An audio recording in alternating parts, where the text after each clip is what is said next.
qilaman, nima qilmayin dedi-ku. Assalomu alaykum hammaga.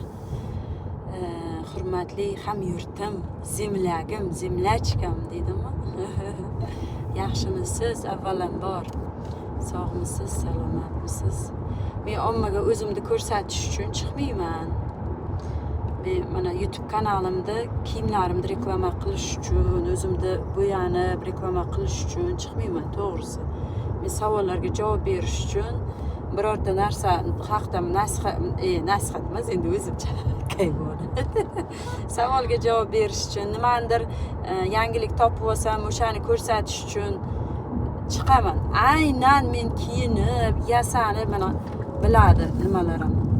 Qizlarim ham, kiyinib, qarab, o'zingizga qarab chiqsangiz-chi deydi. Men maqsadim emas-da, men o'zimni ko'rsatish, reklama qilish, kiyimimni reklama qilish yoki ana emas. O'shaning uchun ham men u narsaga e'tibor qilmayman. Bu birinchidan. Ikkinchidan, bu videomdagi kiyimim men ishdan qaytyapman deganman. E'tibor qilsangiz, formada bo'lganman. U ba'zida shunday nimadir aytgingiz keladi.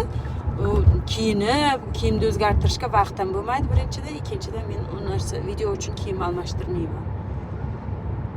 Endi kim qanday o'ylaydi, kim qanday fikrlaydi, hammaniki har xil.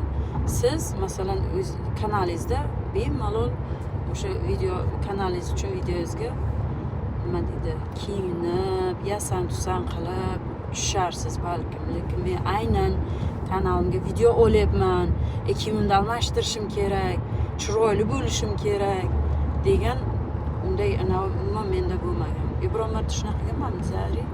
Eslolasiz biror marta, men video olishim kerak, shoshma kiyimimni almashtirib. Ro'molimni taqib olay deysiz. Faqat ro'molimni aytaman, shoshma ro'molimni kiyib olay deyman, ro'molsiz tushib qolmay deyman.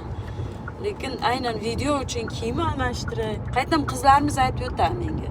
Bir kiyimingizga qarab, ana qiling dedi. Deyman, men kiyimim bilan nima ishi bor odamlar deyman. Lekin sizga o'xshagan ishi borlarni biladi-da, bular ham shu uchun aytadi. Mayli, men e'tibor qilmayman unday narsaga. Kiyim uchun ko'rsalaring, ko'rmanglar, iltimos deydi-ku. Men o'sha videomda aynan o'sha videomda Amerikadagi ba'zi bir nechta istoriyalarni shaxsan o'zlari menga chiqyapti, eshityapman. O'shaning uchun men ayollarga aytdim, maslahat kerak bo'lsa, menga aloqaga chiqinglar deb. Videoni mag'ziga qarab bir keyin aytsalaringda, masalan, birinchi videoni ko'ringlar nima haqida. Mayli-da, ko'rgada.